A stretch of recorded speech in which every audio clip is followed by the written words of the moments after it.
Well, it is great to be with each of you today, and I've been looking forward to this, having a chance to be with you. I have to tell you that I tried really hard to talk your bishop into coming to the Great Plains Annual Conference, but he wanted to come here instead. And we miss you in the Midwest, but we're really grateful that you're down here. And of course, you have one of the finest bishops in our denomination serving you and serving alongside you. And so thank you, Bishop Schnase, for all you do in the leadership of the church. I am really excited to have a chance to be here with you. About 10 years ago, I began thinking, I wonder if we could share some of the things that we do at Resurrection across the denomination at annual conferences. You are now the 46th annual conference that I have shared this information at. You go to one annual conference a year, and I usually go to 3 or 4, and it is a lot of fun to have a chance to see Methodism across the connection, and to have a chance to be here in Rio, Texas is a real blessing. And I want you to know, at Church of the Resurrection, we made a commitment when I started going out and speaking at annual conferences that our members would pray for every single pastor and every church that I would be speaking to. How many of you have already received a note from a Resurrection member? So we only had the addresses of the pastors. We didn't have the lay members, but every one of your churches, somebody has been praying for you and committed to pray for you and your church for 30 days straight. So every day I have been praying for, and I probably mispronounced his name, but Reverend Joachim Paul Brun. Am I saying that right? Is he around here somewhere? Somewhere. Hey, there you are. I've been praying for you every morning when I wake up, lifting you up this morning again in my hotel, and also for the First United Methodist Church of LaGrange, Texas, and praying God's blessings upon your church and your congregation. Somebody at Resurrection is praying for every one of your churches this entire month, each day. I want to encourage you to take out this sheet of paper. It should be on your table. It says Leading Beyond the Walls, Session 1, What Leaders Do and Why.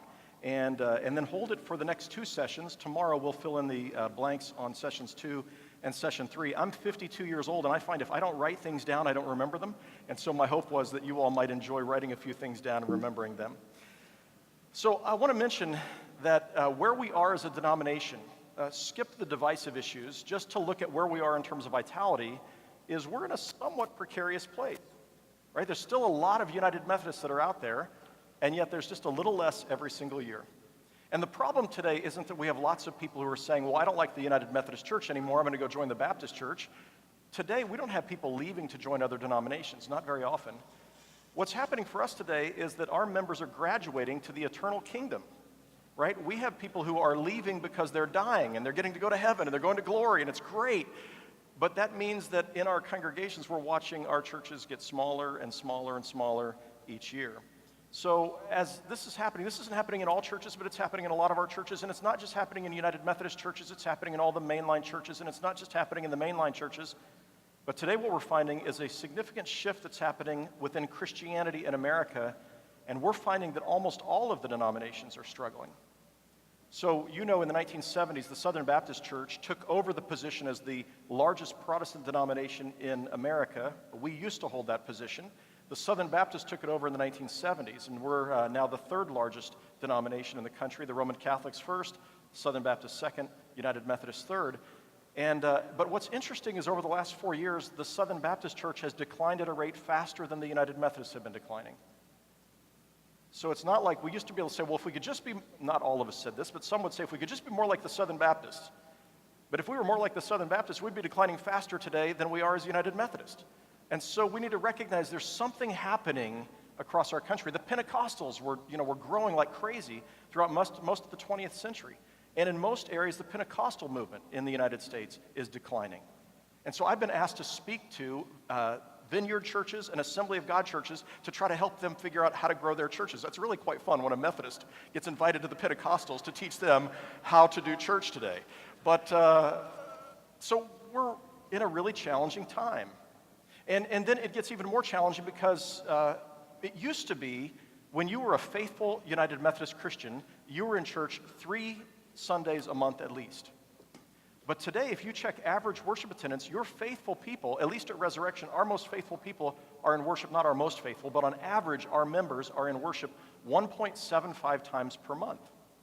And if you ask them how often are you there, they'll tell you they're there every Sunday. But we actually track attendance. We have charts that show exactly how often every single member is in church, and we can tell you that the average member at Resurrection is in church 1.75 times a month. And when we started the church 27 years ago, it was about 3 times per month. So even if you have the same number of members and you're growing some, your attendance is going to be in decline just because you've got less frequency of worship attendance. So these are all factors that are at play. Then we look at younger generations, and we see that many of them are saying about Christianity in the church, I'm spiritual but not religious. You've heard this term before. I am, when asked, what are you, what religion or what faith group, they'll check the none button, right, or the box, we're nuns. It's not that they have no faith, it's not that they don't have spirituality, but they're finding their spirituality, in lots of different places and not necessarily in the traditional church. And so this is what we're facing today in our country and in doing ministry where we're doing it. Now, there are pockets of places and pockets of churches where things are really going great guns and they're just dynamic and going, but that's not the norm in most places. Now, as we begin to think about this, in our denomination, the last year for which we have numbers, at least for which I have numbers, Bishop, you might have the secret numbers, but I only have them through 2015. And in 2015, we declined in worship attendance over the year before by about 80,000 people a Sunday in worship. Now, I don't know, what's the total worship attendance in the Rio Annual Conference? Rio Texas Annual Conference, you have 43,000 people a weekend in worship. So we declined from 2014 to 2015 by 2 Rio Texas Annual Conferences. It'd be like closing every church in your annual conference and another annual conference of your size in 1 year. So the question is, how many years do we have left at that rate? Now, we average 2.7 million people in worship every weekend in the United States. And that would say that we have 33 years left before there are no more United Methodists. How many of you anticipate still being alive in 33 years? Right, so, my hope is that that's not actually how it's going to work. There'll still be United Methodists out there. But of our 32,000, 33,000 United Methodist churches, there's a whole lot of them that are going to close in the next 33 years if we don't figure out how are we doing ministry for a new generation of people. And that's what I want to talk to you about today, is I'd like for us to talk today and tomorrow about some things that we've figured out at Church of the Resurrection that seem to have worked, and some things that I've noticed in churches that are dynamic and growing across the country and around the world. And there are 3 basic things that I know that are important in this. One is effective leadership, both clergy and lay leadership. So we're going to talk about leadership in this session. The second is preaching and worship that is inspirational, that connects people to God, where they feel like after they leave, I was glad I went. Something happened to me by virtue of being in worship. And the last one is intentional missional outreach in the community. And that will be the second and third session, is preaching and worship and intentional missional outreach in the community. And when I leave tomorrow, my last 10 minutes of the session will be on why I am a United Methodist and why our approach to the gospel matters today, and why I think we might have an approach to the gospel that will help connect with non-religious and nominally religious young people. Let me just mention, I was assigned to start Church of the Resurrection 27 years ago by Bishop Schneese's predecessor, one of his predecessors, Bishop W.T. Handy. And at the time, I had asked to start a new church. I said, I'd like to start a church for thinking people who don't go to church, non-religious and nominally religious people. And I'd like to be able to speak the gospel to their intellect, to show them you can be a smart person and a Christian. And then I'd like to be able to have them come to a place where their hearts are surrendered to Christ, and they invite the Holy Spirit to form and shape them into authentic disciples of Jesus. Then I want to inspire them to go out and live out their faith in the world, so that the world is different because of this congregation. And after 2 years of asking for the chance to do this, the bishop finally assigned or sent me out to start the church. He said, we have no money, we have no people, we have no land, and no place for you to meet. We'll pay your associate pastor's salary for 1 year, and at the end of that year, we're going to give you a 20% pay cut. So you either find people or you're going to starve. And that was the deal. And I did get, they gave me, actually, I think it was $10,000 in startup money to start the church. And so we used that in the first month to prepare all the mailers and everything else, and we had nothing left after that. And I borrowed against my future salary, and they let me do that. And they said, now this means after January, you're getting nothing from us. And I'm like, I know, I understand. But I felt in my heart that God was going to use this little congregation to somehow change the world. And in the years since then, we began meeting in a funeral home chapel. We had no money to rent any space, but we found a free place to meet. A brand new mortuary was opening up in our community. And so, they agreed to let us meet there in the hopes that some of our members would die and they would need the funeral home in the future. And so, we had this arrangement. So we chose the name of the church. Church of the Resurrection seemed like the perfect name for a church meeting in a funeral home. We used to kid around and say people are just dying to get into our church. Saturdays, LaVon and I and our 2 children, I was 25, she was 26, and our kids were 3 weeks old when we were sent to start the church, and 3 years old. We would show up on Saturdays, And occasionally there would be somebody lying in state. They had the visitation on Saturday. The funeral was going to be Sunday afternoon, and we would have to close the casket and roll the casket to the casket storage room. And then we would set up banners to make it look like a church, and real estate signs out front, and hymnals on the pews and the seats. My daughter would sharpen the pencils for the attendance notebooks, and that's how we did it. And the first month we averaged about 90 people a Sunday in worship, and which was pretty amazing. And each year after that, for the first 5 years, we grew by about 50%. And then we got ready to move into our new building. We moved out of the funeral home. We outgrew it. We moved into an elementary school gym. We worshiped there for 2 years. We moved into our first building actually at the end of year 4, and we doubled in size in 1 week, in 7 days, from 500 a Sunday to 1,000 a Sunday. Today we have somewhere between 10 and 14,000 people a weekend in worship. The conference, Great Plains Conference, is somewhat dependent upon us. We're about 20% of the conference apportionments come from our congregation, and we pay them in full at the beginning of the year as a way of saying we believe in the connection. This matters to us, and so we, it's been an exhilarating, amazing adventure, and what I want to try to tell you about is some of the things that we've learned along the way. Now, I want to mention that it would be easy for you to sit here, and if I were sitting where you are, I'd think, well, what does this guy know about Texas? Now, I did go to Perkins School of Theology, and I do love Texas, and Corpus Christi is one of my favorite places to come, and San Antonio, I was just there 2 weeks ago, and I love San Antonio, and Austin's awesome, and so, I love all these places in Texas, but you're right, I'm not from Texas. And most of you are in churches that are smaller than 14,000, 10,000 people a weekend in worship. And so you might say, well, what in the heck do you know about this, the church where I'm serving? And you're right. I mean, we started with 4 people, and then we had 20, and then we had 90. And I know what it was like to serve a church that size, but, I haven't served that church for a while. And so it'd be easy for you to say, I don't think this guy has anything that I could learn from. And I understand that. So I'm going to just encourage you to keep an open mind and an open heart, because I think there are some of the things that I'm going to share with you that apply to any size church. In fact, I tried to pick out only things that would apply to almost any size congregation. And to test that out, I want to tell you the story of a congregation, actually 2 churches, in Bishop Schneese's old annual conference. So these 2 churches, Drake's Chapel and Calhoun, are in central Missouri. They're little rural churches. And I don't know, it was maybe 8 years ago, 9 years ago, when Margie Briggs received a telephone call. Margie was a district lay leader, and Margie received a phone call from her superintendent and said, Margie, Drake's Chapel and Calhoun are coming open. It's a 2-point part-time charge, and the pastors needed to move on mid-year, and we need somebody who will serve these 2 churches for the rest of this year, or at least until Christmas. Would you be willing to do this? And she said, I'm not a pastor. I've never done this. And he said, I just need you to show up. I need a warm body. I need somebody who will just be nice to the people and care about them. If you could just do that for a few months, that'd be great. And I'll just tell you, Margie's been there now. She was supposed to be there for 3 months. I think she's been there 8 or 9 years now. Drake's Chapel was down to 7 people a weekend in worship when she showed up. Calhoun was down to 30 people a weekend in worship. Today, Drake's that had 7 routinely has almost 50 people in worship. And Calhoun, that was down to 30, routinely has almost 100 people in worship. I want you to catch that. For Drake's Chapel, that's an increase of 700% in worship attendance, to go from 7 to 49. And I wanted you, so 3 or 4 years ago, we sent a film crew to Drake's Chapel in Calhoun just to talk to people and find out what happened here. And this is what they had to say. Take a listen.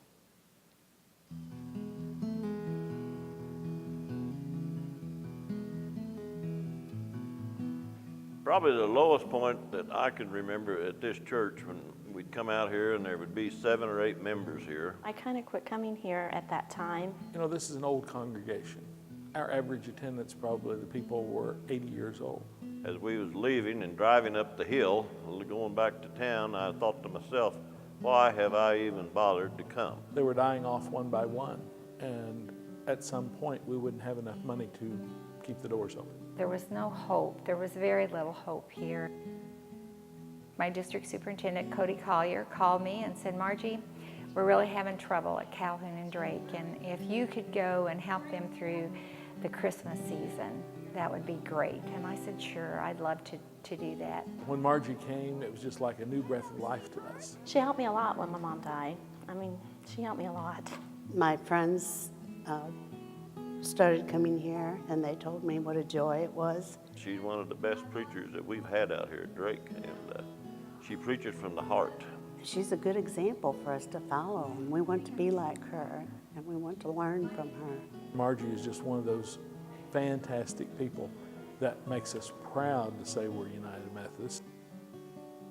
The pastor encouraging us to step out on faith and do things that we wouldn't normally do. I've been very pleased with the Angel Food Ministry, and we've been a part of bringing this affordable food to people in Calhoun and surrounding areas that they wouldn't have that opportunity. When you can share with someone the hope that Christ brings, it's energizing.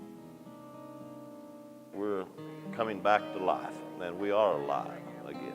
We'll never fill this church, or I don't think we will. But I would like to see that our congregation, that we'd have 35 or 40 every Sunday morning.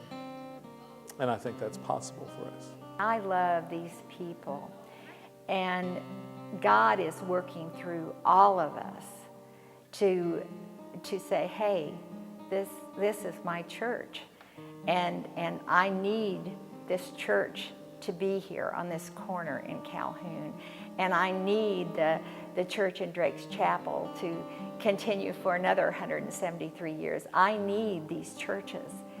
And as God works through all of us, the energy that comes when you feel like you're a part of the kingdom of God is just something that can't be held back.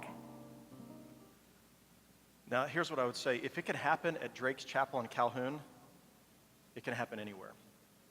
What I'd like to invite you to do is I want you to turn to one other person. I want you to just really quickly say, what did you hear in that video were the keys to the turnaround in those two churches, all right? You have 1 minute.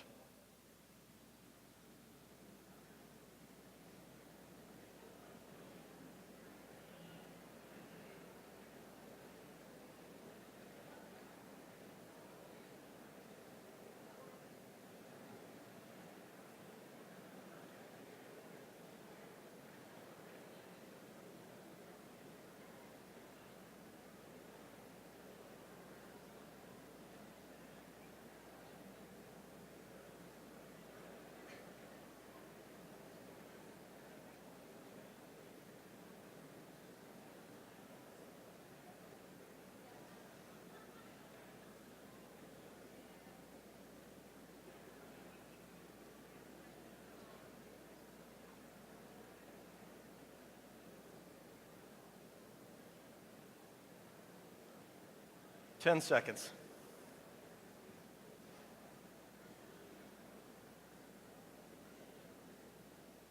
All right. Let me tell you what I heard. There are 3 things I heard in that video.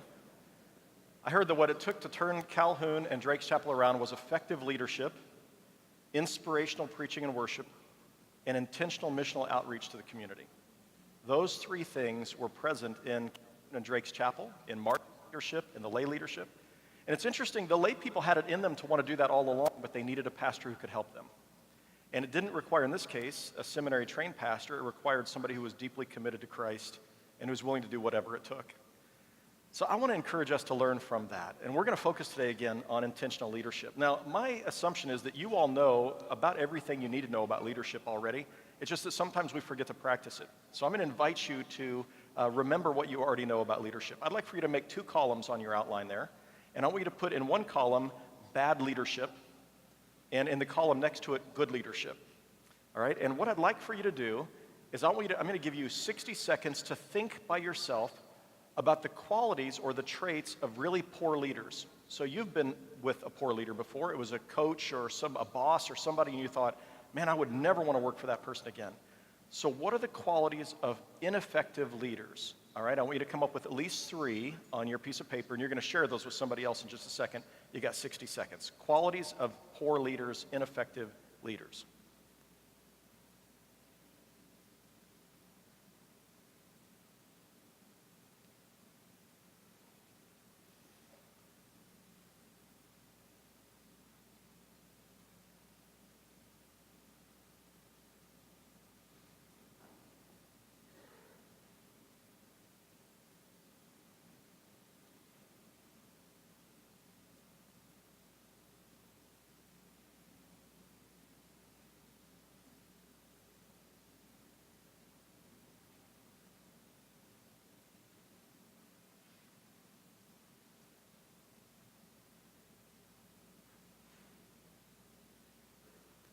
10 seconds.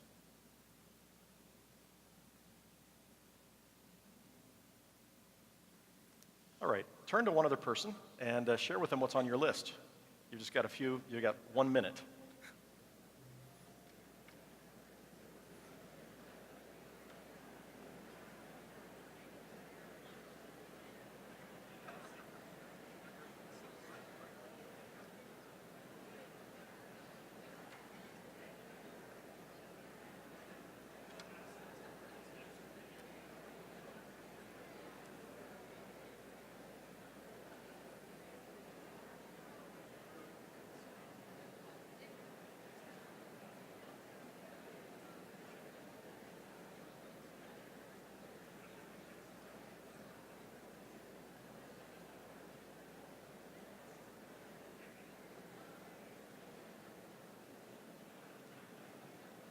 Ten seconds.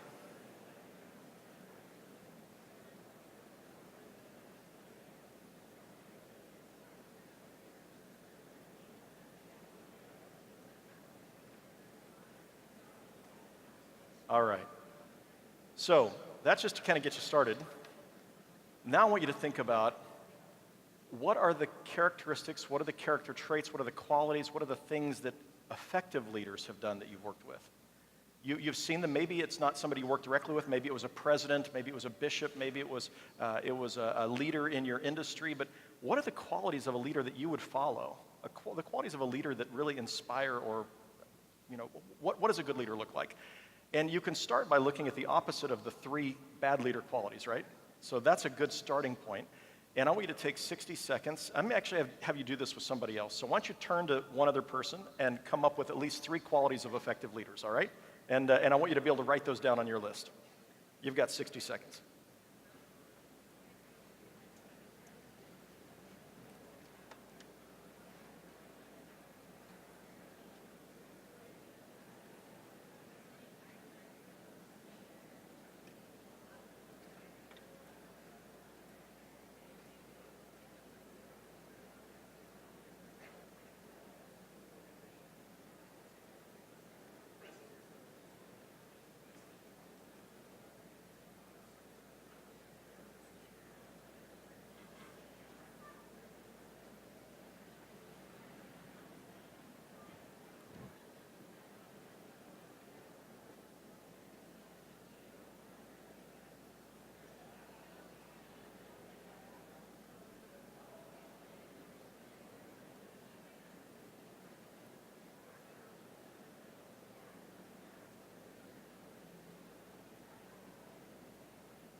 Ten seconds.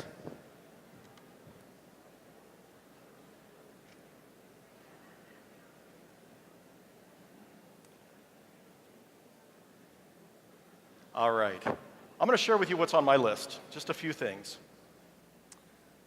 So here's one of the things on my list. They're not in any particular order, but effective leaders brush their teeth and use deodorant.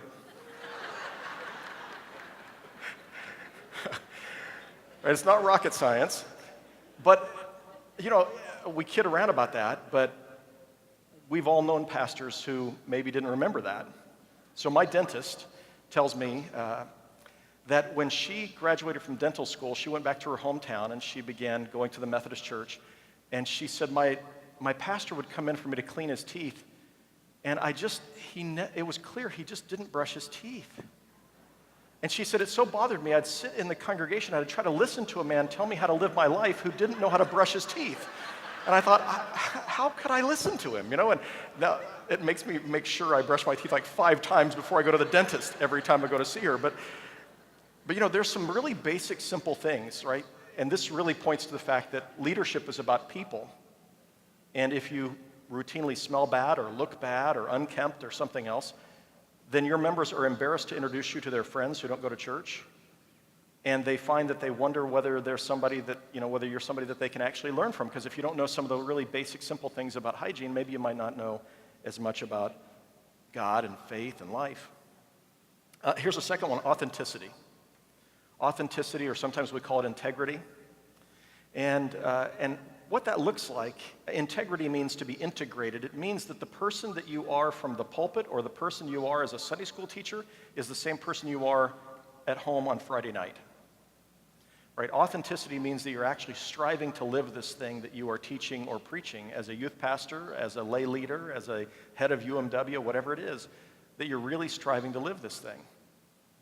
I think this is so important. And so many times what we find is that, our pastor, this is not true in the Rio Texas Conference, but in Great Plains sometimes, the person that I see in the pulpit is not necessarily the same person I see during the week. I'll tell you, when I preach, some of my most impassioned sermons are the sermons I'm preaching to me first. Now, I don't always practice what I preach before I step into the pulpit to preach it, but I never preach anything I don't intend to practice when I step out of the pulpit. I'm not going to call my people to do something that I myself am not striving to do. And I was down in Houston, Texas some years ago at one of the really big Baptist churches, and I was visiting with the executive pastor, and something he said really stood out to me. I said, "Tell me about your senior pastor." And he said, "This is what I can tell you about him. The people who know him the best respect him the most." And so part of leadership is being the real deal. You're leading by example, by your personal life, way more than by your words. Here's another one. Leaders initiate conversations. So they don't wait for other people to talk to them. They initiate conversations. I've had to have this talk with some of my pastors on staff because some of them are introverts. I don't know if you lay people know this, but many people who feel drawn to be pastors are introverts. Wouldn't you think they'd all be extroverts? But you see, people who are drawn to the spiritual life and the interior life and wanting to know God and love God and give themselves wholly to God are often more introverted people. And so more than half of all pastors are introverts. So what happens with some of my pastors is they're introverted and they'll walk down the hallway at the church, and as they're walking down the hall, they're kind of looking at their feet. Or they wait for somebody else to talk to them. But I find leaders go out of their way to look people in the eyes and to say, "Hey, it's good to see you today. How are you?" And they initiate conversation. I learned that from my pastor when I was in seminary, Bob Robertson. He was in the North Texas Annual Conference. And I would watch him walk down the hallway of the church, and he might be late for a meeting, but if there was somebody in a Sunday school class getting ready for Sunday school, he didn't matter how late he would stop in the class and say, "Hey, thank you for being here and preparing Sunday school for the kids this Sunday." I mean, he was always initiating conversations. Now, he was an extrovert, and it was easier for him. If you're an introvert, here's some concrete advice I have for how to be a more effective leader. Before you show up at church or the office, wherever you are, drink an espresso or a Mountain Dew and eat a bag of dark chocolate M&Ms. The energy that you need, because it does take more energy. When you're an introvert, it takes more energy to do this. You just gotta make yourself do it. But initiating conversations, because you see, leadership is all about people and relationships. I told you it's not rocket science. So here's a fourth one or third one. It's fourth one, constantly encouraging people. So if you ever read How to Win Friends and Influence People, this is a part of Dale Carnegie's idea, is you encourage people. And here's what I find. Most people are discouraged a lot of the time. And if they meet somebody who encourages them, they're much more interested in following them or hearing what they have to say.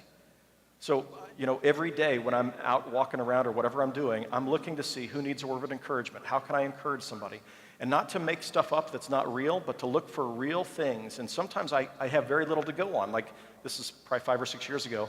I was walking in the convenience store to buy gas right next to the church. It's called Zips. And I walked into Zips, and I had to go in. I wanted to get a soft drink, too, and I paid for my gas. I was getting ready to pay for my gas. And the woman behind the register was clearly very unhappy. She was rude to the people, the customers, like, "What do you want? What do you need?" And just like that. And then she slammed the register door closed, and it just felt uncomfortable. I mean, you could tell people are putting up a wall of defense just to go pay for their stuff, and I'm standing there in line, and then I began thinking, how can I encourage this woman? Because she's clearly very discouraged. And I thought, okay, I have to imagine, why is she so upset today? And then I tried to think, okay, she's working a minimum wage job. And then I started making stuff up, like maybe she has a child who's sick at home and she can't even be there for her child. How long has it been since she had a positive word of encouragement from her boss? or anybody walking in this place. So when I got up to her, I thought, what's one nice thing I can say about her? And I looked at her glasses. And I wear glasses, so I noticed people's glasses. And I got there, and before she said a word, I said, I really like your glasses. Where did you get those? She was like stunned. And I stopped her in her tracks, and she said, well, Target. And I said, well, I just think those are really nice looking glasses, you know. And I said, how are you doing today? And she said, I've had better days. I said, I'm sorry. I said, I just want to say thank you for being here. I know it's probably a thankless job, but I said, I couldn't go where I'm going were you not here, and I could pay for my gas here. And I just want to say thanks for being here. And I watched her lower lip begin to quiver and a tear well up in her eye, and she says, that's the first nice thing anybody's said to me in as long as I can remember. And after I paid for my gas, I began to walk away, and I began to listen, and the next customer came up, how can I help you today? How can I help you today? Something changed with just a word of encouragement. And so I think that's part of what we're meant to be, is with our words, we're meant to encourage people. This is just basic leadership, no matter what kind of work you're in. So here's another one. How about being positive? Right? Because I find most of the world is negative much of the time, and it's so much easier to be negative than positive, isn't it? And to complain and mumble and grumble, but somewhere leaders are the kind of people who I think are positive, right? Now, I know personally, I like to grumble and complain as much as the next person. And people like a leader that they can grumble with for a little while, but they don't really want to follow them for the long haul. So I want to give you an example of this. Benjamin Zander wrote a book some years ago on leadership. He was I think he still is, the head of the Boston Philharmonic. And he noted that there were two kinds of people in the symphony world. He said there are symphony directors and conductors and CEOs who are downward spiral thinkers. If y'all can bring this up on the screen for me. Let's redo that. Guys, can you bring me the iPad? Okay, we're off screen, and if one of you might be able to come and help me get back on screen, that would be awesome. Let's see. All right. So I'm going to need this here quite a bit, so you're going to want this right here.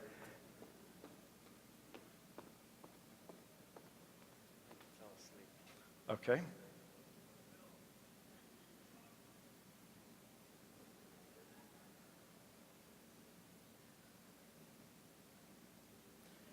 Hey, would you guys thank Will, too? Will's doing a great job in running this whole thing. Thank you, Will. I should wait till after I get dry.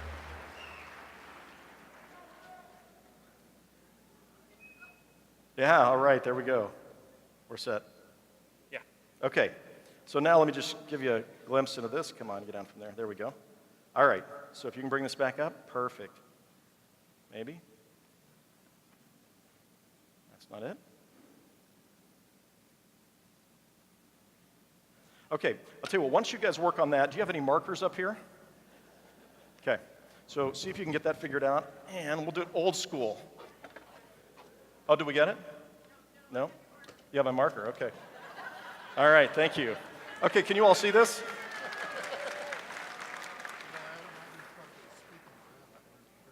You've carried you're prepared. Like a Boy Scout, thank you. All right, so here was Ben Zander's idea of what downward spiral thinking looks like, and it looks like this. Right? It is symphony conductors who are constantly complaining that nobody listens to good music anymore. They don't teach good music in the schools anymore. The taxes are such that people are eliminating the music programs from school. Nobody likes our music. Everybody hates our music. I guess we'll go eat worms, right? This is the downward spiral thinking. And for United Methodist, this is like, look at the bishops, look at the annual conferences, what's wrong with the seminaries, where are the general boards and agencies, in such a mess. If only I were in charge of the whole thing, it would be great, right? But, that's the tendency that we have to think this way. So this is downward spiral thinking. And here's the thing, we all like to grumble and complain with each other this way. Nobody wants to follow a leader who does this all the time. It's just not inspiring. So Zander says there's another kind of leader, and that other kind of leader radiates possibility. And he said they are constantly seeing opportunities where other people are only seeing threats. right? They are constantly talking about what could be instead of what is. They radiate possibility. And so they say things like, well, yes, it's true that only 2% of the population listens to classical music on the radio. How awesome is that? There's a 98% untapped market for our kind of music. That's awesome, right? That's the way they think. That's the way they talk. Okay, so the schools have eliminated music programs. So what if all of us who are in the symphony decided we would give one day a month to teaching in the schools? How about if we did that? Okay, people like rock and roll music. Let's come up with a Pops concert series every year where we're going to invite people and we'll have rock artists play with the symphony and see if we can't create. You see what I'm saying? They look at the same data, but they see opportunities, or at least they articulate opportunities instead of look how horrible it is, woe is me, I guess we'll go eat dirt. Right? Okay, so I want to ask you this question. Which are you more like personally? Are you someone who radiates possibility, or are you someone who tends to get caught up in downward spiral thinking? And as a lay member to the annual conference or a clergy, our congregations need us to radiate possibility in a time where currently most people are not talking about that. All right, so the last couple things I'd say, passionate. Have you ever eaten somewhere? Last night I went to eat at a restaurant near here. We just got into town while you were worshiping. Our flight landed, and I wanted to get something to eat where I could see the water, so we went to get something to eat, and I asked the guy who our guy who was taking our order, I said, so, what's great around here? He says, I just don't eat here very often. I don't really like it. Okay. But I've been in restaurants where people say, oh man, you've got to try the fish tacos. They are to die for. Like, don't you love it when somebody's like that? Even if you don't like fish tacos, you even try it sometimes just because they're so excited about it. And that's, again, part of what is needed in leadership, I think. And then humble, like humility, right? Now, the thing is that you're not humble, but you want to be humble, right? So I will tell you, I'm not the most humble person in the world, but it's high on my list of virtues that I want to be. I pray for that all the time. Lord, please help me to be that kind of person. I know I'm not, so what I do is I try to do things that are humble in the hope that it actually rubs off on my soul. So my parking space at the church is the furthest parking space from the door. On Sundays, whether it's raining or snowing, and we have 3,000 parking spaces.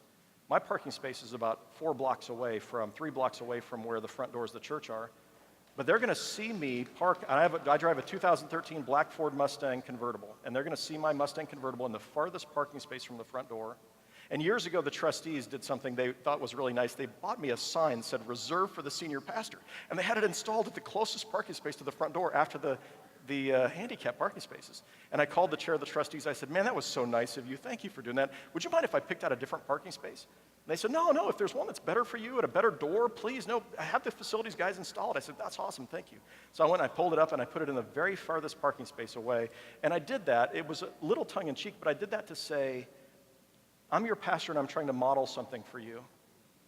Right? Jesus, the night before he was crucified, is on his knees washing his disciples' feet. And so I think what leadership looks like that's attractive to people is a humility, and we may not be humble, but we can certainly do the things that reflect humility that hopefully rub off on our souls somewhere along the way. If I see dirty diapers left in the parking lot by somebody who changed diapers, I pick them up. If there's toilet paper on the floor, I don't call facilities in the bathroom. I'm gonna clean it up and wipe off the table.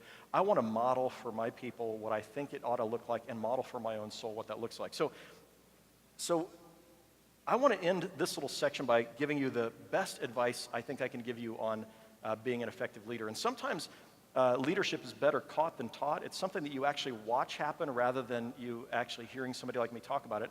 So a few years ago, I was leading worship at Church of the Resurrection, and I think I did something that reflects leadership. And I want you to see if you can catch what I did. Take a look.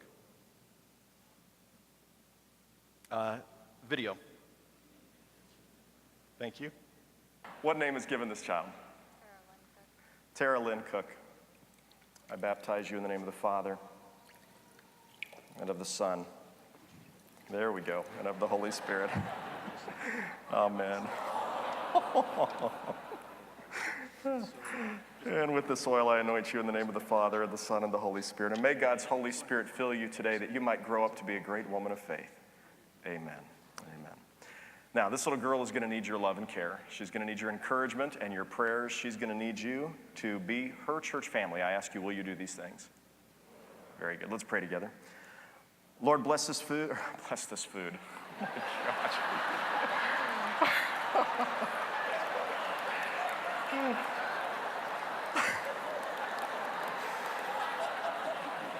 Can we start over?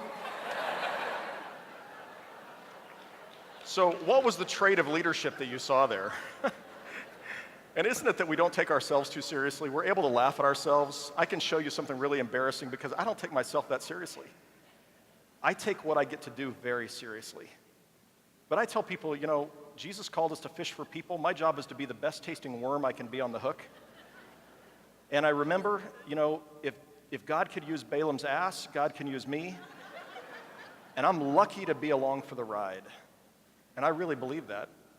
I'm lucky to have gotten to do what I get to do. God did something amazing, and I got to be along for the ride. And if you remember that and you don't forget it, people are drawn to that. People are drawn to leaders who don't think they're all that, but instead who can make fun of themselves and laugh at themselves and recognize, you know, I'm just along for the ride.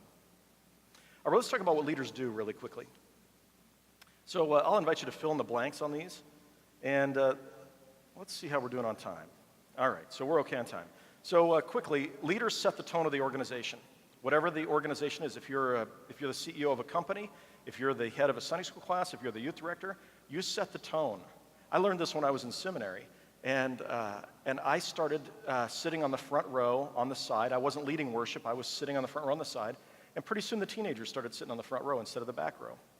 I wore penny loafers, and I remember Ben was one of the kids in my youth group, and one day I see him wearing penny loafers. I'm like, what are you doing wearing penny loafers? He said, I don't know. I don't know where I got the idea to wear them.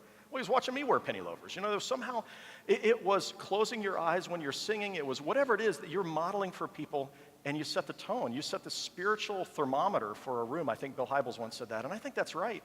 So when you walk into a church and you have an introverted pastor who doesn't really talk to people, what can you tell me about that church after 3 years? People don't talk to the visitors. If you see a pastor who's really concerned about the first-time visitors and they make sure that they're standing at the door to greet every single one of those, what can you tell me about that church after 3 years? If there's a pastor who's passionate about missions and serving the poor, what can you tell me about that church 3 years after that pastor gets there? If there's a pastor who believes that evangelism really matters, what can you tell me about that church after 3 years? I mean, the leader sets the tone for what happens in the organization. You set the tone for what happens wherever you're exercising leadership. The second thing I want to mention is that, and we're going to come back to all of these in a minute, leaders clarify and champion the mission and vision. Whether it's a Sunday school class, whether it's your company, whether it's the church, you clarify and champion the mission and vision. We'll talk more about those two in just a moment. Number 3, leaders hold the organization accountable to accomplish the mission. So, part of my task as the senior pastor at Church of the Resurrection was to figure out what is our mission, why are we here, and then to be able to work with the people to come up with what is God's vision for us, where is God leading us into the future, and then I'm held accountable to make sure that we actually are doing those things. So your bishop is held accountable for the Rio Texas Annual Conference, and your superintendent for each of the districts, but your pastors and lay leaders are held accountable for what happens in each of your charges in fulfilling the mission and vision. Number 4, leaders are responsible for preparing the organization for the future by leading change. Right? Our task is to prepare our organizations, our churches, our ministries, our programs, our businesses for the future by leading change. And the world is changing very, very rapidly. And if we are thinking that we can just keep doing, and you know this, the definition of insanity is doing the same things over and over again and expecting different results. But here's one of the things I've found after 27 years at Church of the Resurrection is I get stuck sometimes. And I can't, I feel like my brain is tired and I can't figure out how do I do this differently, because this is how I've always done it. Can I do it any different way? And so when that happens to, and I think I'm somebody who loves change. By the way, I used to think I love change. And then I realized something. And I'd say, change is my middle name. I thrive on change. And then one day I had this realization. I only like the changes I initiate. I really don't like the changes you come up with, but I like the changes I initiate. So one of the things, when it comes to preparing the organization for the future by leading change, a book that was written probably 12, 13 years ago was written by a man named John Cotter. He used to be at Harvard Business School. And the book was called Leading Change. Many of you have read this book, but in case you've forgotten it, he makes a distinction between managers and leaders. And I think this is important enough that it might be worth writing down. So you've got 2 columns there in your outline. Managers. So let's talk about what managers and leaders do. Managers plan and budget. That's really important. Managers plan and budget. Leaders establish direction and cast vision. Those are not the same thing, but they help each other. Managers develop policies and procedures. Leaders align people and resources to accomplish a vision. So let me repeat those so far. Managers plan and budget. Leaders establish direction and cast vision. Managers develop policies and procedures. Leaders align people and resources to accomplish a vision. Managers control and problem solve. Leaders motivate and inspire. Control and problem solve, motivate and inspire. Managers create predictability and order. They create predictability and order. Here's what leaders do. I love this last one. Leaders create chaos and change.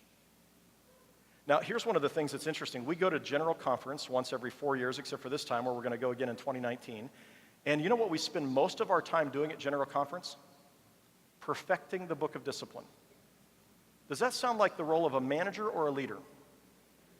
Right, we devote our big time that we spend millions of dollars at once every 4 years to doing management functions when the church is suffering and dying from lack of leadership.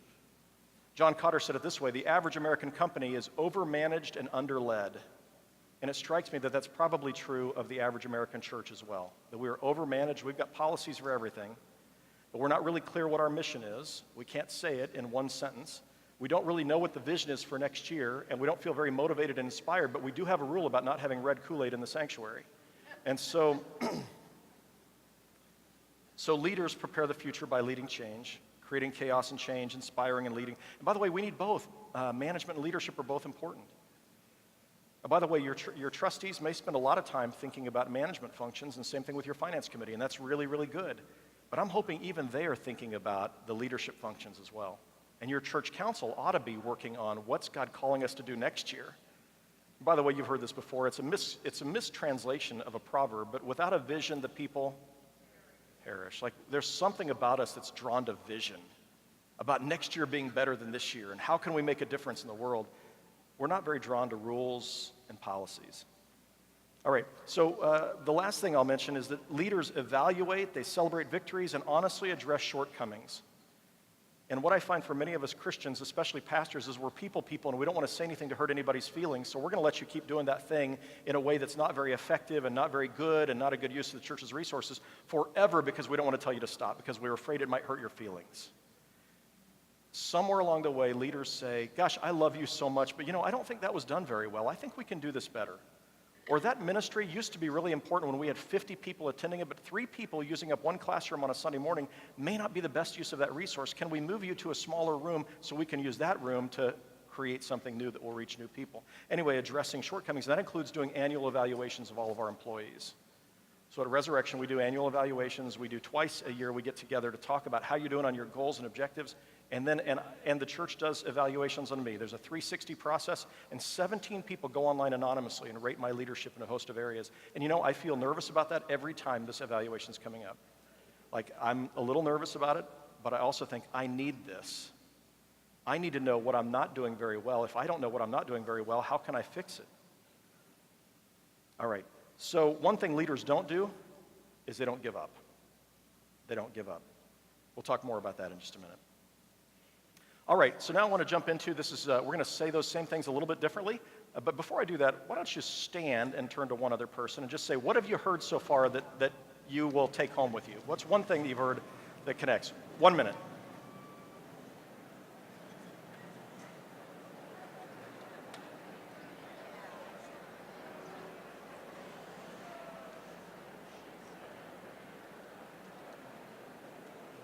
Did it go off again?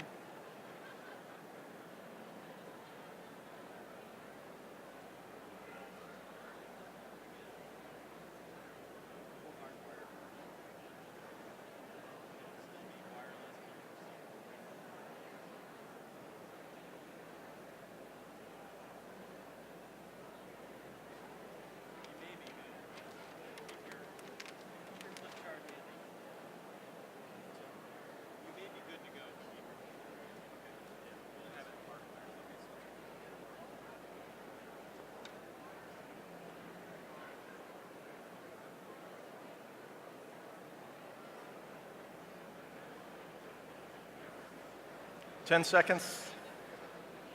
9, 8, 7, 6, 5, 4, 3, 2, 1. Okay, have a seat. Very quickly, we're going to walk through these.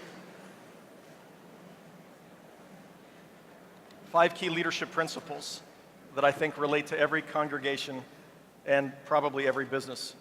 And this is in some ways a restating of what we just heard. It's all about people. That's the first one. It's all about people. Leadership is all about people. Evangelism is all about people. Missions is all about people. It's all about people. It's about relationships. It's about how we connect with people. And so it's all about people. And we're going to hear this all the way through our presentations tomorrow. Number 2, healthy organizations have a clear MVP. And an MVP is not a most valuable player. It's a mission, a vision, and a plan. The mission answers the question, why are we here? Right? So the book of Discipline gives you a mission. If your church isn't crystal clear, like I'd love to ask, and somewhere along the way in the hallways, I'll ask you this question. Tell me the mission of your congregation. And I'd love to know if you can tell me. And if it's short enough to fit on a t-shirt or a bumper sticker. Because if it's not, then it probably is not short enough. Is it compelling? Is it inspirational? Can a 6th grader understand it? All right, ours is almost a little too long at Church of the Resurrection. We call it our purpose statement. Our purpose is to build a Christian community where non-religious and nominally religious people are becoming deeply committed Christians. And then that'll preach. There's a 3-point sermon there. You know, what is a Christian community? Well, it's a place where people care for each other, where they gather together for worship, where they do all these other things that churches do. Our target is to reach non-religious and nominally religious people, not to steal people from other churches, but to find people who don't go to church anywhere. That's our driving passion. And we want to help those people and everyone in our church become deeply committed Christians. So then you have to ask, what does a deeply committed Christian look like? So that appears at the top of every agenda for every committee meeting in the church. Trustees, at the top of the agenda, our purpose is to build a Christian community where non-religious and nominally religious people are becoming deeply committed Christians. Staff parish, finance, we budget according to that purpose statement. It's in 20-inch letters in our narthex wall. We are driven by this. And I want to encourage you that your congregation needs to be a place that's driven by your mission. Now, when I think about this, one of the greatest examples of this in my mind is Hallmark Cards. They're home-based in Kansas City. And Hallmark Cards has a very simple mission statement. It's only three words long. And every person who works there needs to know what the mission statement is. And whether you're pushing a broom underneath the machines that are printing things, or you're designing cards, or you're producing videos, you need to remember this, that the mission of Hallmark Cards is to enrich lives. We exist to enrich lives. And you see that in everything they do. And they've said, in the future, people may not send greeting cards anymore. So whatever they're sending in the future, we're going to be a part of helping them to enrich lives. And they began to spread out, and they started producing television programs years ago. And their card stores don't just sell cards anymore. They sell all kinds of stuff. I remember talking to the CEO of Hallmark Cards some years ago, and he said, we're driven by this. And he said, we will even do things that don't make money if they help us do this, because we're counting on the fact that if we help somebody enrich somebody's life here, even though we didn't make money, they'll come back to us for Valentine's cards or something else. And his example was, he had a friend who was dying, and he said, I went to the card guys, and I said, I've looked for cards for, what do you send as a Hallmark card to somebody who's dying? I couldn't find anything. And they said, yeah, there's just not enough of that to make any money off of it. He said, I don't care. Our mission's to enrich lives. So I want you to start making cards for people who are dying, to give to your friend who's dying. And anyway, you see this in this television spot. This is a spot that they allowed me to take with me on the road that captures this idea of the mission of Hallmark Cards. We're enriching lives. Take a look. Hey, Charlie. These are for you. Hi, Charlie. Hey, Jake. I have seen it take forever. I have seen it take for years. I've seen it every time you hide your tears. It's hard being all alone, I guess. Oh, I have seen the moment slip away and wondered what to do, but I can't let it go like that. Oh, I'll be there for you. Hey, Mom. This is Kavanaugh gave me this stuff for you. I think he was crying.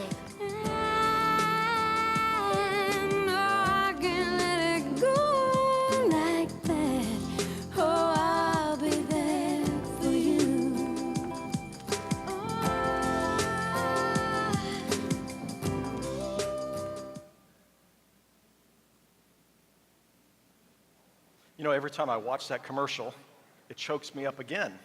And I've seen it 47 times. But what I love about it is it shows the mission of Hallmark cards really well. And if the mission of Hallmark cards looks like that, what should the mission of the body of Christ look like? Right? We're not a greeting card company. We're in the business, and the mission statement, of course, articulated in the Book of Discipline, so you don't have to come up with one on your own. There's one in the Book of Discipline for you to use. The mission of the United Methodist Church is to make disciples of Jesus Christ for the transformation of the world. And it ought to move us and move our people. I try to remind our congregation at least once a month, this is why you exist. This is what we're about, is to build a Christian community where non-religious and nominally religious people are becoming deeply committed Christians, and it's the job of the leader to do that. Vision. So if mission is why are we here, vision is where are we going, right? Based on why we're here, this is where we're heading. And people are drawn to vision. They'll give money to vision. They're not interested in paying for the toilet paper in the church. They know it has to be done, but they are really interested in saying, could we really change the world? I'll sacrifice for that. Show me how we can do it. And so, you know, every congregation ought to have at least 2 or 3 things that you're going to work together on as a congregation in the coming year. And you say, this is what we're going to accomplish. By this time next year, we believe God is calling us to do this. And then there's the long-term vision of 20 years from now, we hope this has happened. We might have had 6 pastors in that time, but we hope this is what's going to guide and direct where we're going 20 years from now. So I think about vision, and I think about a young kid in our congregation, Cooper Crockett. So Cooper Crockett, some years ago, I had just come back from Africa. We were building fish ponds in Malawi. And we came back, and I was talking about it. One of our associate pastors was talking about it at the campus that he attends. We have 4 campuses at Resurrection. The campus he attends, Pastor Molly was talking about it there. And this kid went to his parents and said, I'd like to build a fish pond in Malawi. And his parents were like, this kid's like, at the time he was 11 years old. Well, okay, how are you going to do that? And he said, I think I want to go door to door and ask people for money, and I'm going to create a nonprofit called Change for Malawi. He was inviting people to give their pocket change, and he would give his pocket change, and his parents would give their pocket change. And he hoped, you know, the cost of one of those boreholes was about $3,000. Some of them are more expensive, some less, but these that we were building at that time were about $3,000. And he wanted to raise $3,000 to build a borehole. Now, this is a kid who'd never heard of Malawi prior to a pastor casting a vision of we're going to build 20 boreholes in Africa. So anyway, we interviewed this kid, and he was a little nervous behind the camera, you know, sitting in front of the camera, but here's what he had to say. Take a listen. I was in church, and my dad told me about how Pastor Molly was talking about her mom in Malawi and about all the things happening there, and it made me want to start doing a charity for Malawi. I was trying to think of ideas for fundraisers, and I was in the car, and my mom said, well, how about we collect change? So I came up with some flyers. We went out and started passing out the flyers with bags on them. My 2 brothers, Carson and Corbin, they helped me a lot, and we went back the next Saturday and we raised like $150. People like it when kids do this kind of thing. It's not like kids can't do it, kids can do it.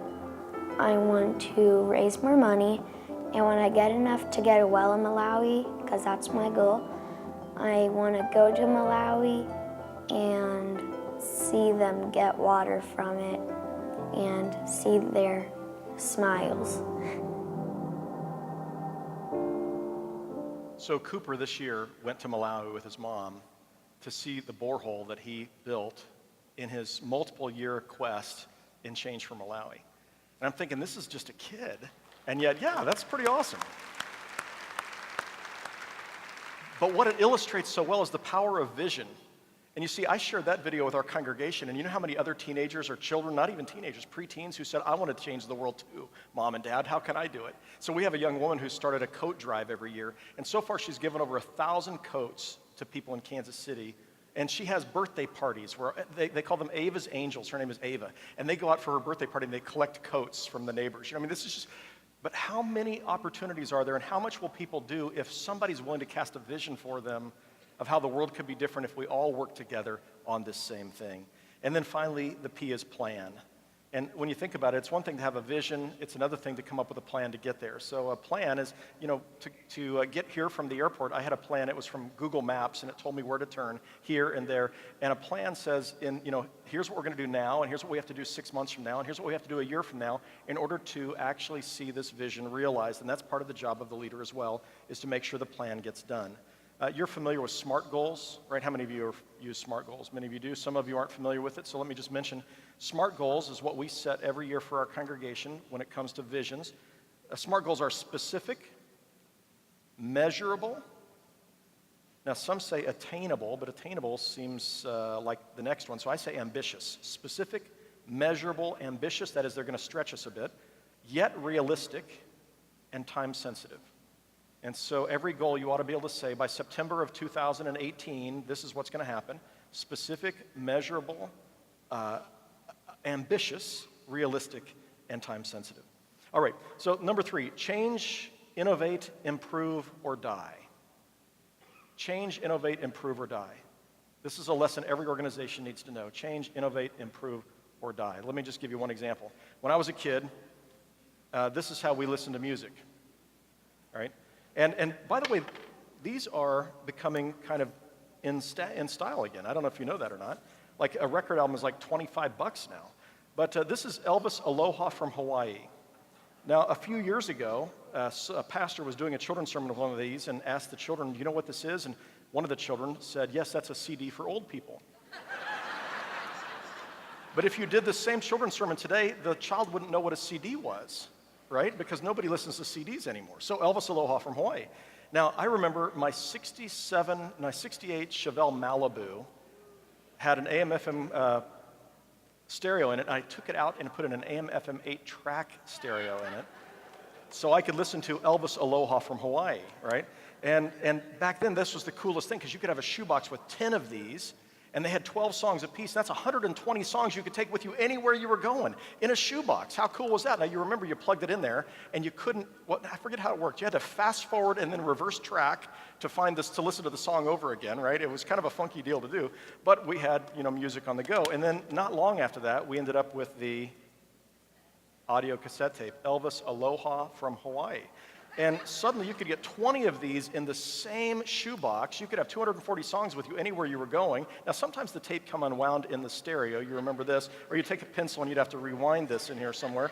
But you could go forward and reverse on these. How cool was that? And then all of a sudden out came the CD, right? Now, you had pure digital sound. You could go from track to track. You could have, if you had the money, you could have a 10-disc CD player in your dash. Do you know how many cars come with CD players anymore? Not very many, because people don't use CDs anymore, but they did. Now, you may remember the company that sold the most records back in 1991 or something, the year we started the church, was a merged company, Musicland and Sam Goody.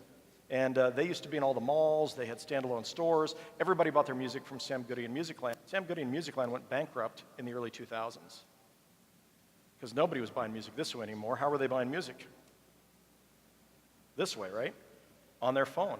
I got room for 64,000 songs on this, right? I can listen to it without wires through my stereo in my car. I can listen to it anywhere I am, on the boat or in the car or on a train or wherever it might be.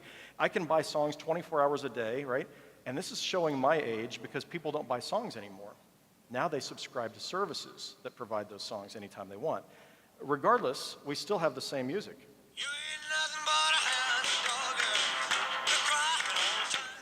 All right, so here's the thing, is that, the medium has changed, but the music hasn't necessarily changed. Now, when it comes to worship, music has even changed too, right? How we worship. So the songs that I love, I love to sing the old hymns, right?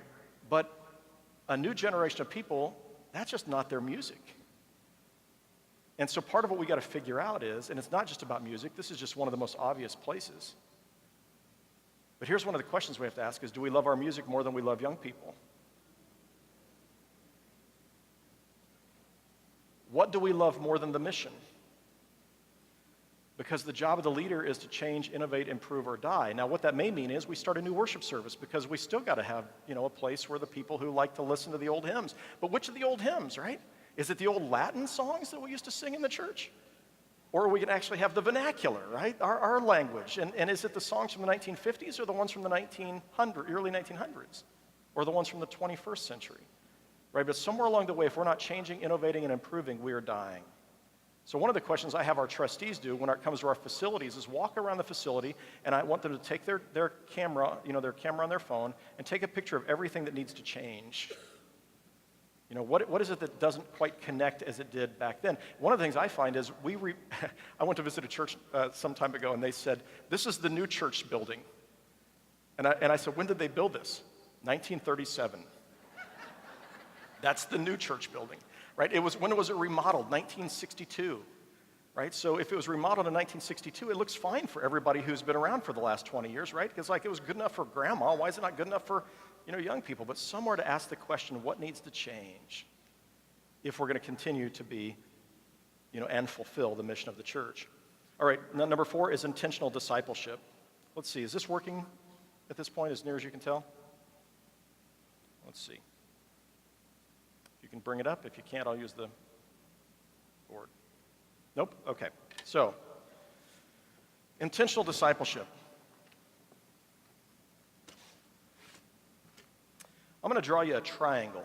I call it the Discipleship Pyramid, but I know it's a triangle. And intentional discipleship is asking the question, where are we trying to take people? Jesus says, go and make disciples. So what does a disciple look like if you make them? Right? And so we try to figure out what does that look like, and I'm just going to draw a disciple by making a cross here. So one of the questions you ought to ask is this: what does a disciple of Jesus Christ actually look like? And as you wrestle with that, you could answer it a number of different ways. So Jesus said, the 2 most important commandments are to love God with all your heart, soul, mind, and strength, and to love your neighbor as you love yourself. That'd be a good place to start. John Wesley called that entire sanctification. Being perfected in love, Christian perfection. And by that he meant, basically, that you have come to the place where you are living this life out all the time, loving God with all your heart, loving your neighbors, you love yourself. And you can think of it in other ways, right? Paul says, be not conformed to this world, but be transformed by the renewing of your mind. Or Jesus says to be born anew, and then talks about what that looks like. So however you define it, this is the goal of the Christian life. And I wonder, are you telling your people, are you helping your people in your Sunday school, women's groups, your church, are you helping them think about what does it mean to be a deeply committed Christian? Because if you're not, then how do I know? And if that's the vision, then are you designing your ministry around helping that happen? Now let me just mention, in an average church, I think there's about 10% of the people who are nearing entire sanctification. It may not be any of the people in this room, but there are people in your congregation who are so surrendered to Jesus, you never hear a cross word out of their mouth. You see the fruit of the Spirit evident in their lives. They are people who would give you the shirt off their back. They do more than tithe. They are wholly surrendered to Jesus, and you can't see any obvious sin in them, 10%. And then 20% are people who are serious about their faith. They are really committed. They are tithers. They're there every Sunday when they're in town. They are your leaders in many cases. These are people who are they get it, but they're also going to be people who say, but I see so many things in my life that aren't yet what they're supposed to be. And so I'm not there, but I'm here. And I will tell you, I put myself somewhere at the bottom of that category right there. Then we have 30% who are, I'm a Christian. I think I know what it means to be a Christian. Someday I'd like to get to where I give a little bit more. Someday I'd like to get where I'm serving in mission. I don't do that very often, but I know I should. I'd like to read my Bible more often. Of the 9 fruit of the Spirit, there's at least 3 that I sometimes get right and 6 that I know I'm just not really seeing much of in my life. If the weather's not too bad, I'll be in church. If the weather's not too good, I'll be in church. If the pastor's out of town, I probably won't be there. But so this is 30%. Then you got the 40% down here. And they are faithful every Christmas and Easter at least. They are there every Christmas. And I can identify them. I'll say, what's your pastor's name again? Oh, shoot, what is my pastor's name again? I can't remember. I remember the last one had curly hair, and I really liked her. But so 40%, and these are people who say, so are you a Christian? Well, of course I'm a Christian. I believe in God, and I try to do good things to people sometimes, most of the time. Right? To be a Christian is to do good things and to believe in God. That's what these folks think, and they're maybe members of your church. Now, a couple things to note is that all of these people are trying to take on this journey to become like Jesus. And just, we as preachers, we tend to like to talk to these folks, right? They're the folks who actually show up and they're excited to hear what lectionary year B, week 32 has to say this week. They can't wait. Part of what we find is, well, I guess I just asked this question. You know, the disciples, after 3 years of being with Jesus and, watching him, 3 years. Do you remember what they were debating the night before he was crucified? Which one of us is the greatest? What category do you put those in? Maybe let's put them in the 30%. Okay, they're somewhere in here.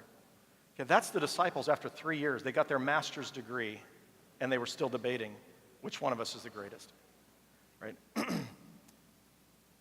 Who did Jesus spend most of his time with? These folks down here? I actually think it was these folks down here who aren't even on the journey yet. The non-religious and the nominally religious people. Jesus says the Son of Man came to seek and to save those who are lost. He devoted himself to this idea of trying to find people who are far away from God and drawing them to God. And so this is where Jesus spends most of his time, I think. But he cares deeply about these people, and of course these are also those nominally religious. These are the non-religious, the nominally religious. These are the people who think they're religious, but maybe not as religious as they think. These are the people who are aware they're not as committed as they could be, but they're still striving and they're serious about it. And these are the folks who have no idea that they're really as committed as they are. And Jesus is going to try to take them all on a journey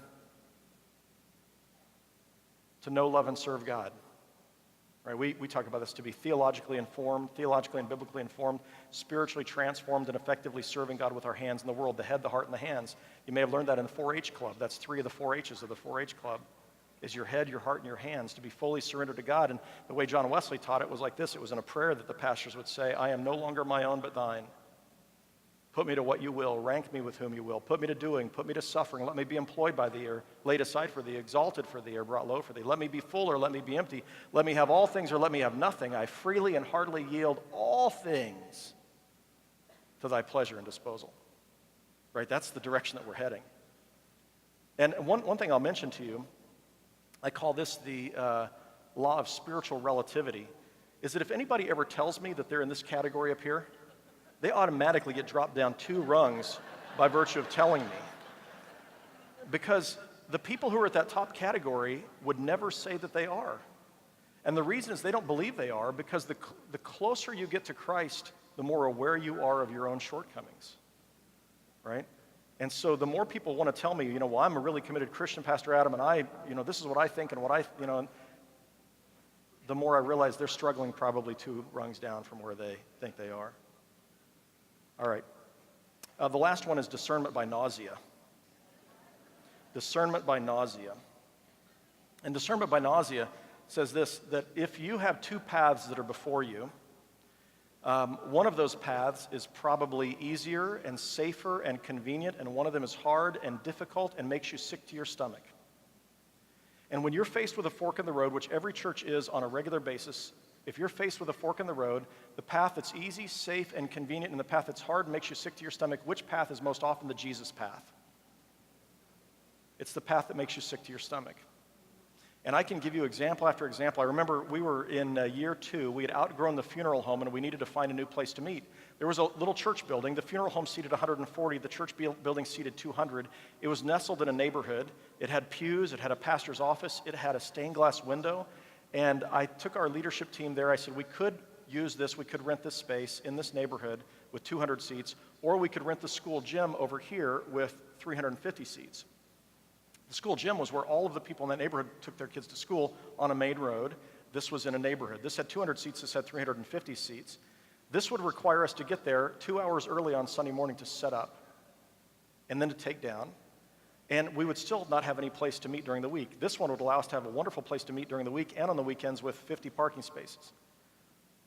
And when I took our leadership team there and I said, we have to move, what do you think? And they were like, really? We can have the church building with the pews and the stained glass and a parking lot, and we don't have to set up on Sunday mornings? They're like, there's not even a question. And I said, well, here's the only question. There's 200 seats here and 350 over here.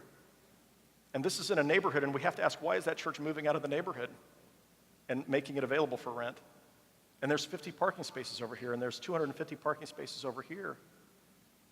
I think the question we have to ask is, which one of these 2 will help us best build a Christian community where non-religious and nominally religious people are becoming deeply committed Christians? And they're like, Pastor, why do you have to put it that way? And they voted to move into the school gym. And we arrived at 6 in the morning to set up every Sunday, and we stayed till 2 in the afternoon taking it down. And here's what I can tell you, is that if Church of the Resurrection had moved into that little school, or that little church nestled in the neighborhood, today we would be a church of 200 people a Sunday in worship. That one decision decided whether we were going to head in this direction or that direction. And most of your churches have made 100 decisions like that, and I'm guessing that 95 out of 100 times we decide to go with the thing that's safe and convenient and easy and comfortable. And what I want to tell you is that churches that change the world and that are, have a future that's alive take the hard path. Right? Robert Frost said it this way: 2 roads diverged in a yellow wood, and I took the one less traveled by, and that has made all the difference. All right. So I want to give you one example of what this looks like. And I have hundreds of examples, but these go back to when our church, I've tried to find examples of things from when we were a smaller congregation. So we were worshiping in the elementary school gym. We had 200 people a Sunday in worship, maybe 250. And we had a family visit our church, and I went to visit them after church on Sunday. And when I got to their house to visit them, it was a snowy day. It was nasty weather out, but I always did this on Sunday afternoon. I visited our first-time visitors. I got there, and Ann was the woman who answered the door, and she said, "Well, you're the guy who just preached." And I said, "Yeah, I'm so glad you came to church Sunday. Thank you so much." And this morning, and she said, "Well, we just moved here from Texas," and she said, "We thought we'd visit your church in the elementary school, but we think your church is too small to meet our needs." And I said, "Well, why is that?" And she said, "Well, come on in." So I took off my shoes because they were packed with snow, and I walked into her living room, and there was her son, Matthew, who was at the time about 6 years old, and he was sitting in front of the television watching a Disney cartoon and sort of bobbing back and forth. And she said, "Matthew is, these were her words at the time, severely mentally retarded, severely multiply disabled. And we just moved here from a large church in Texas, and he had one-on-one care during Sunday school and one-on-one care during worship. And we can't expect that from a church your size. But thank you so much for coming by, and I really wish you well in your new church." And I said, whoa. "Ann, if you will tell me what Matthew needs, in 2 weeks we'll have a ministry started for him. We will do whatever it takes to be your church family." And she said, "Wow, okay."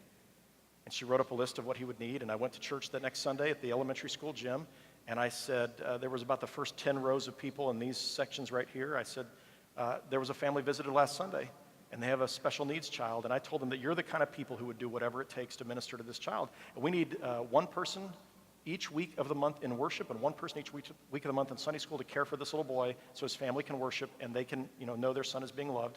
That means I need at least 10 people to sign up for the 5 Sunday months.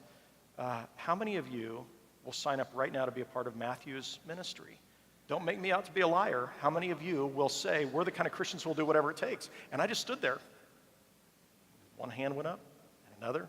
Pretty soon we had 20 people signed up for Matthew's ministry. Today we have 250 special needs children, youth, and adults in our congregation, and one of the leading ministries of this kind in the country, because our people were willing to say that we will do whatever it takes to be your church family. I'd like to invite you to hear a little bit about this ministry in a promo we put together a couple years ago. Take a listen. Matthew was my inspiration to come to this church and be in his ministry. When Matthew Joyner and his family joined Resurrection, no programs were available to meet his developmental needs.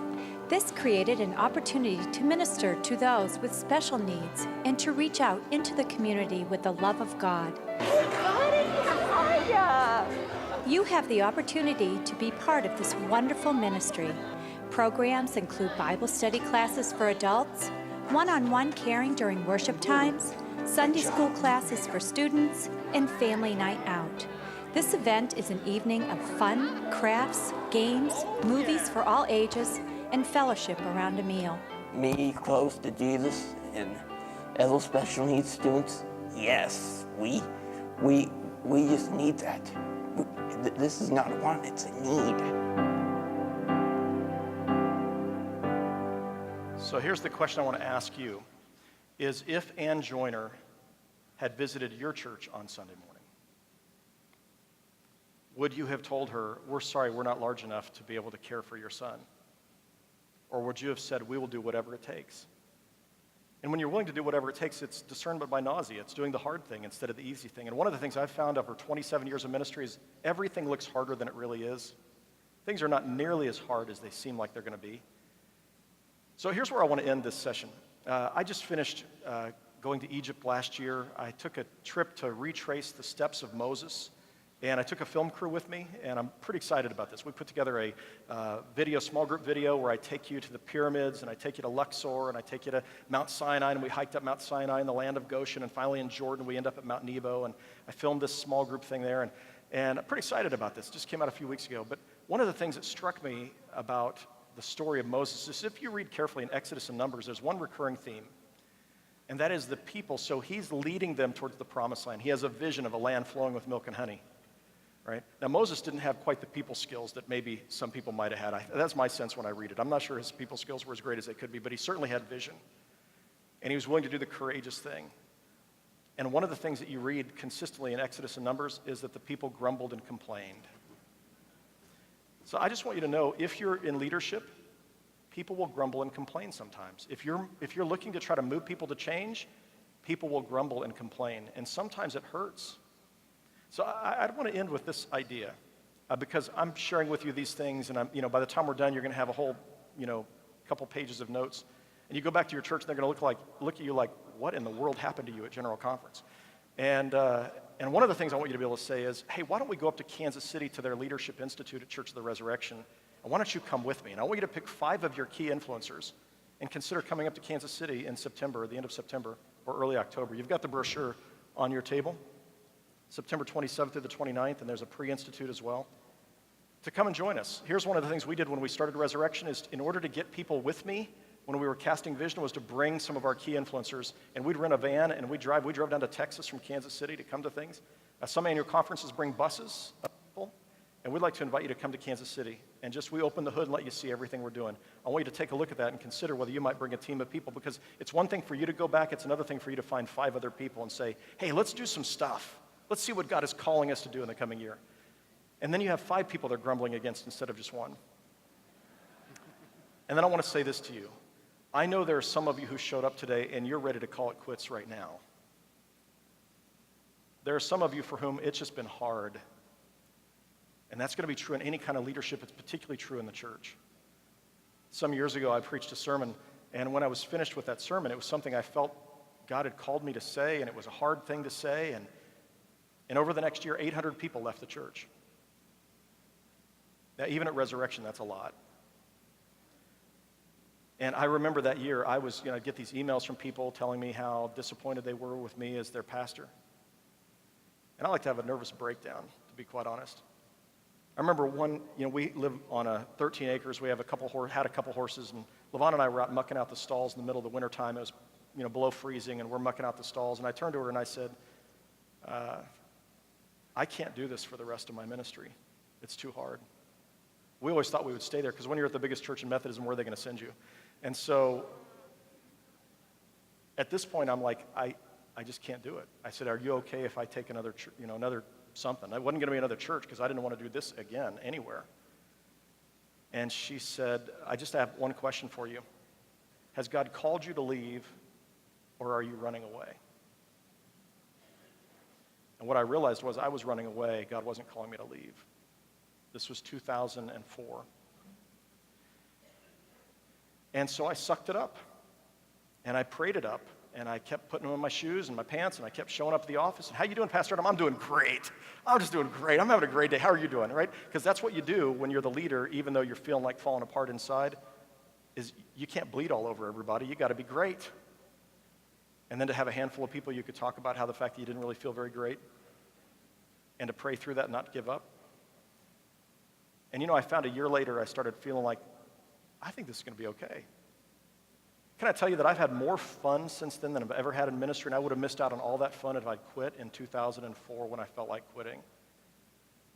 And here's the thing, every leader, if you're in leadership, people are going to make fun of you, they're going to harass you, they're going to send you nasty emails sometimes, they're going to send you anonymous letters sometimes, and it's going to hurt sometimes. And I think about Moses, 10 times in Exodus and Numbers, they said, let's find another leader and go back to Egypt. At least there we had cucumbers and meat. And if you've ever been to the Sinai like I have, you can understand why they said this.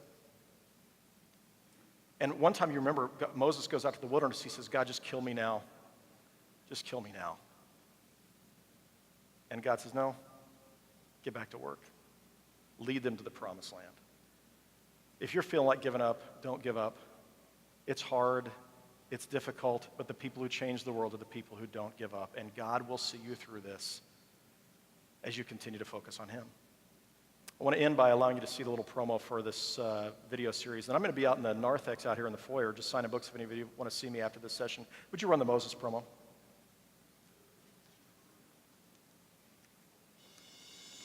Hi, my name is Adam Hamilton, and I'm excited that you're joining me on this journey in the footsteps of Moses as we traverse the land where Moses walked. We see the things that Moses saw, and we join him in taking the children of Israel out of bondage in Egypt and to the promised land.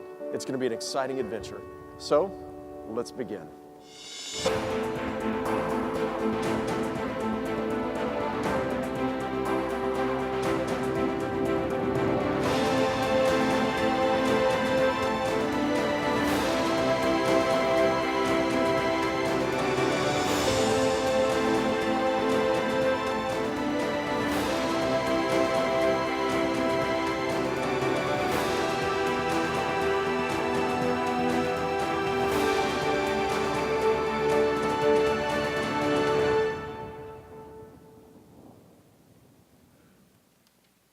I want to say it's been a joy to be with you today. I look forward to sharing with you tomorrow about preaching and worship and about missional outreach, and I'd like to pray for you before I step aside.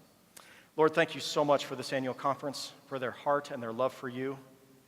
For those who are discouraged, I pray that you would fill their hearts with joy and hope this annual conference. Pour out your Spirit upon their bishop and continue to use him, O God, in ways that change the world. Use us as your leaders and as your people. Help us to think creatively. Help us to be the kind of people who will do whatever it takes. Help us, O Lord, to wholly surrender our lives to you. In Jesus' name, and everyone said, Amen. God bless you. Thank you. Friends, let's express our appreciation for Adam Hamilton.